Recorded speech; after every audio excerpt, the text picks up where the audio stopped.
মা, আব্বু, আপনারা রেডি তো? রেডি মানে? তুই শুধু দেখ, আমি একবারে ফাটিয়ে দেবো। সেলিম, আরে হাসি, এসো। এটা তোমাদের বাড়ি? না না, তা কেন ওর বাড়ি হবে? মানে কি বলছেন আপনি? ও কিছু না, আব্বু একটু ভুল বকে। এটা তোমার বাড়ি না বললো কেন? আরে আমি কাজ কাম কিছু করি না তো, তাই আমার পরিচয় দিতে লজ্জা করছে। ও, তাহলে এটাই তোমার বাড়ি? হ্যাঁ। কো দেখো, মেয়েটা কত সুন্দর, আমাদের সেলিমের সাথে দারুণ মানাচ্ছে। আমি তো সেটাই দেখছি। একবার নাটকটা শেষ হোক, আমি নিজে মেয়েটার সাথে কথা বলে বিয়ের ব্যবস্থা করব। নাটক? কিসের নাটক চাচা? ও তুমি কিছু মনে করো না মা, পায়ের সাথে সাথে বুদ্ধিও চলে গেছে। ও, হাসি, একটু ওদিকে চলো। বলো। আমার আব্বুর কাছ থেকে একটু সাবধান। কেন? বললাম না, মাথার দোষ আছে, মাঝে মধ্যে কামড়িও দেয়। আমি ওনার মনের অবস্থা বুঝতে পারছি।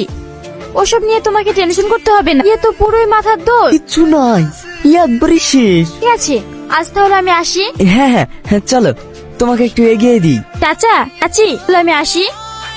আরে তুমি আমার বৌমা হয়ে হেঁটে হেঁটে যাবে? দাঁড়াও, তোমাকে সেলিম গাড়ি করে রেখে আসছে।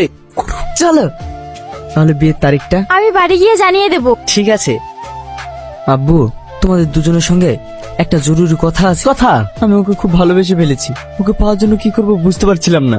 আসলে কি জানো, ও বড়লোক মানুষদের পছন্দ করে না, তাই মিথ্যে বলেছি। মিথ্যা বলে কখনো ভালোবাসা হয় না, একদিন সব জেনে যাবে, তখন কি হবে? জানি মা, কিন্তু এখন আর আমার পিছিয়ে আসার কোনো রাস্তা নেই। তাহলে এখন কি করবি? ও যতদিন সত্যিটা না জানবে ততদিন আমাদের গরিব সেজে থাকতে হবে। বিয়েটা হয়ে যাক, তারপরে ওর কিছু করার থাকবে না।